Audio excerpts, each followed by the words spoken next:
Thank you very much, Samson, this morning. And my brother, Nana, been a while. Yes. Good morning. Good morning. It's good to see you. It's good to see you too. Good morning, Samson, yourself, and your viewers and those who are listening to us on various devices.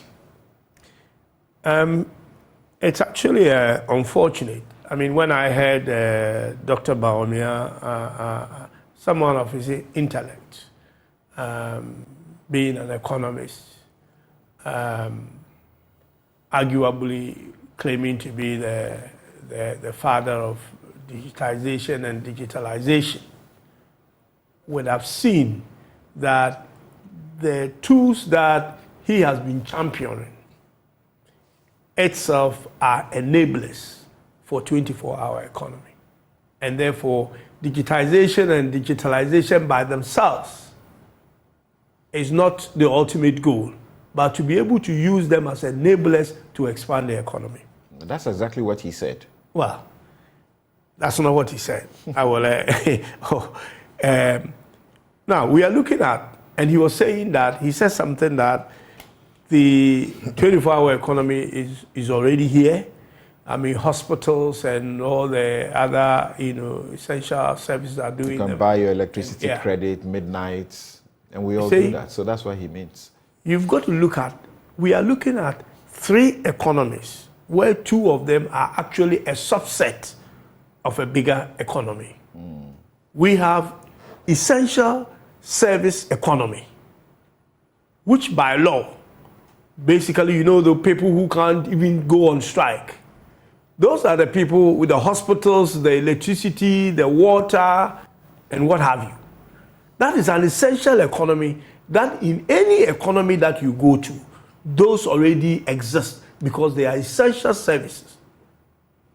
They have not, they have been deliberately put out there by law so that these services will be given to the people or the citizens. So any economy you go to, that services is already there. Right. Now, there is also a digital economy, which is the one Dr. Baumia has been talking about. That enables you to, even from the comfort of your own home, do transactions, whether it's in the comfort of your home or your home is the office. You can actually work around the clock, 24 hours, moving money and what have you. Then there is a broader one, which is the 24-hour economy. All the 2 economies that I have described to you work, within 24 hours.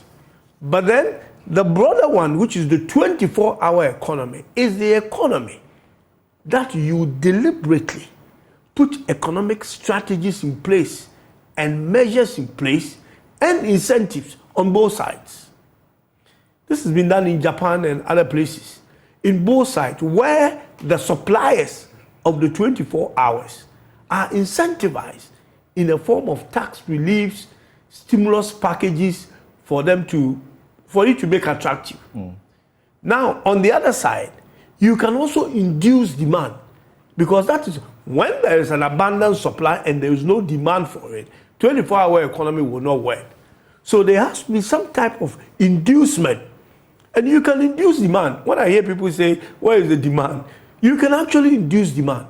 Now, it comes with challenges. So as I said, essential economy will eventually be part of 24-hour economy, and digital economy, which by its design is a 24-hour economy, will also be in there. Now, you need measures, as I've mentioned, deliberate measures. There are going to be challenges, but you've got to look at the challenges, like President Muhammad just said, security and other things. Law enforcement, the police, is a 24-hour and it's an essential service. So the much broader 24-hour economy that we are talking about is not the essential services that already exist. But Dr. Baumia says you cannot legislate a 24-hour economy. As I said to you. Which is a fact. No, hold on. Yes, it's a fact. As I said to you, I said an economy that you legislate for it to be operational is an essential economy. That's what we are talking about. Digital economy, you basically don't need, people could do whatever they want in their room. Now, but if you put a deliberate, and I didn't talk about laws, I said deliberate economic strategy, doesn't need laws. Because what you are doing is to make people voluntarily want to participate in this. And they can only do so if you incentivize them. Now, what that will do is that if the 24-hour economy comes into existence, even the essential economy and the digital economy will also be enhanced.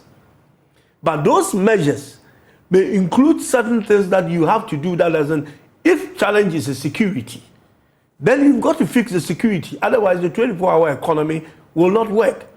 When we say 24-hour economy, it doesn't mean that everybody will have to be working 24 hours. You've got to create a distinction between a public service and the private sector. The public service does not run a factory. If you go to the ministries, as you have said, yes, people come to work whatever time they want and all that. You have to strengthen the 8-hour economy to give you the foundation to build the 24-hour economy. And we've got to look at this as a vision and a much broader picture, in fact, to be able to address the imbalance we have in the public with service, debt and GDP. It's notorious that there are people who go to work. The government pays salaries but does not have money for operational activity. Yeah, that is another thing we are in the public service. So you mentioned when there is abundant supply. Yeah. Those who are doing the 8 hours are not producing in abundance. I'm coming there. That's what I'm saying. You have to segregate it. You know, if you look at it, like a blanket thing, you will get it all wrong. You've got to cure the things that you need as a foundation to make the 24-hour economy work. Public service, they provide service to the private sector or the citizens. The 24-hour economy in that regard will be supported by digital economy. People don't have to be at certain offices to provide you service. You need a skeleton staff to be able to handle some of these things. The public service is over-bloated. We all know that. Since our time, ghost names, this friends and family and all that. People are being paid for doing nothing. There is no productivity in the public space. As you said, people are paid salary. They don't get goods and services. So where do you expect the productivity to come from? So if you are going to be doing this, you have to look at it holistically. We will have to reduce the public service to the number that will be able to provide a service. If you are talking about economy that is essentially digitally driven, virtually, doesn't sound new to me. Exactly. What's the new thing you are talking about? No, I'm not talking about it being new. I'm using them as a complement, enabler. I'm giving you the enablers that will make 24-hour economy work. And you can have this digitization that you have heard about it for some years now, not doing as much as it can. And that if it is proper structured, with this proper strategy, these enablers can be used more effectively and efficiently than is being used at the moment. We are creating a technology that we are not having the full import of because we are doing... So what are the deliberate things that a John Mahama NDC administration will do for a 24-hour economy? It's right here. It goes into KT Hammond's stuff that he presented. We have a number of items here that we all know. Look, this proposal, for me, is the right way to go. This KT Hammond's proposal, right way to go, but problematic because of the approach that they are using. You and I know that we import more than we export. We are, Nana Akufo-Addo, when he came and told us about Gettysburg economy, we were designed by the British or our colonial masters to be able to send more materials to them in terms of export and receive what we eat in consumption from them. Now we consume so much so that things that, look, when I was a deputy minister of finance, that's when I heard that Ghana doesn't produce toothpick. 8 years today, the story hasn't changed. You go to meetings, conferences, and we are singing the same tune. When are we going to start? So you need, before you can do what he is doing, you need a deliberate policy to be able to, look, let's look at all these items.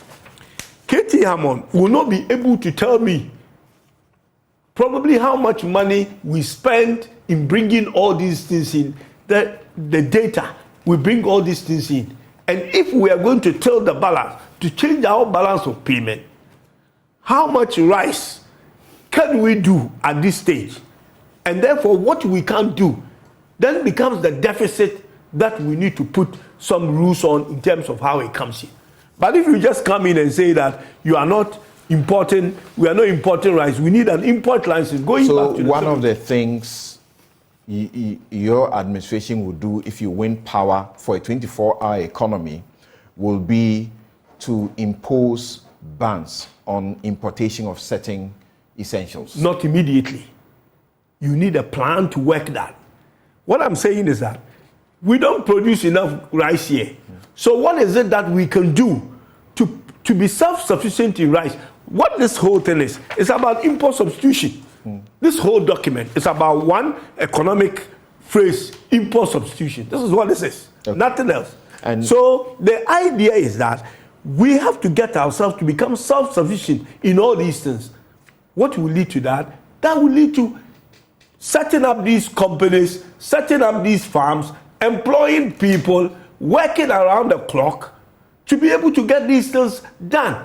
Once we're able to produce, let's say these companies that you want to get in a night economy, have been around, and the day economy, they have collapsed under the day economy. They are not working. Yes, because we haven't got any deliberate policy to do this thing. So you fix what you have to fix during the day before you talk about it. That's what when I was making the submission, I said to you, we need to fix the day economy as a foundation for building the night economy. That's what I said to you. Okay, just hold on.